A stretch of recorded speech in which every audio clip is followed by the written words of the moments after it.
Malaysian वज़ीर आज़म अनवर इब्राहिम से पुत्रजाया में अहम मुलाकात की। दौरे के इख्तिताम पर कुआलालंपुर में पाकिस्तानी कम्युनिटी से खिताब भी किया।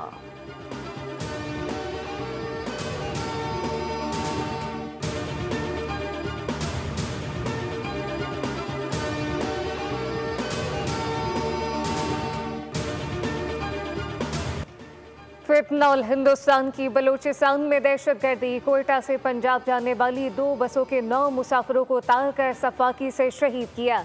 दुनियापुर के 2 सगे भाई जालिमों की गोलियों का निशाना बने।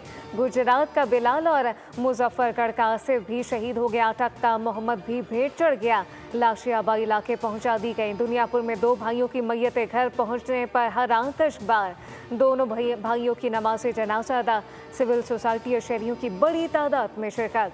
सुपुर्द खाक कर दिया गया। जाबिर तोर और उस्मान तोर वालिद की नमाज जनाजा में शिरकत के लिए दुनियापुर आ रहे थे कि दहशतगर्दी का शिकार हो गए।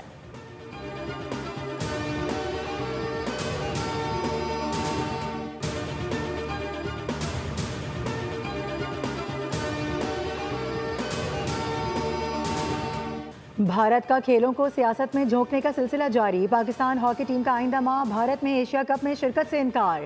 फैसला भारतीय इंतहा पसंदों की धमकियों, मौजूदा कशीदा सूरत हाल और सिक्योरिटी खदशात के बायस किया गया। हुकाम के मुताबिक पाकिस्तान ने कभी भी खेल पर सियासत नहीं की। भारतीय हुकूमत और मीडिया ने खेलों को नफरत और प्रोपेगेंडे का जरिया बना दिया।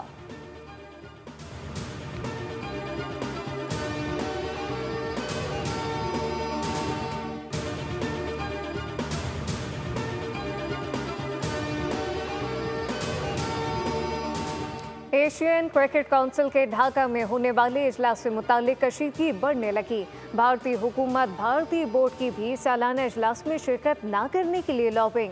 रुकन ममालिक पर दबाव डालना शुरू कर दिया। इजलास में शिरकत न करने के लिए पुरकशिश ऑफर भी देना शुरू कर दी गई।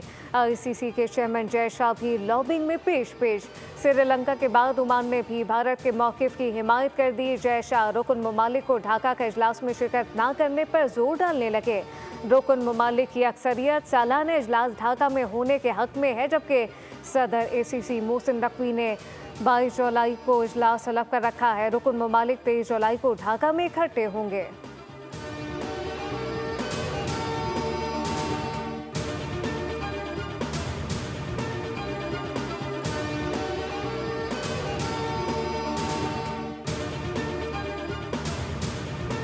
भारतीय मईशत को बड़ा धचका। अमेरिका के साथ तिजारत पर मजीद 10% टैरिफ आयद होगा। अमेरिकी सदर का ब्रिक्स ममालिक के बारे में सख्त मौक़िफ़।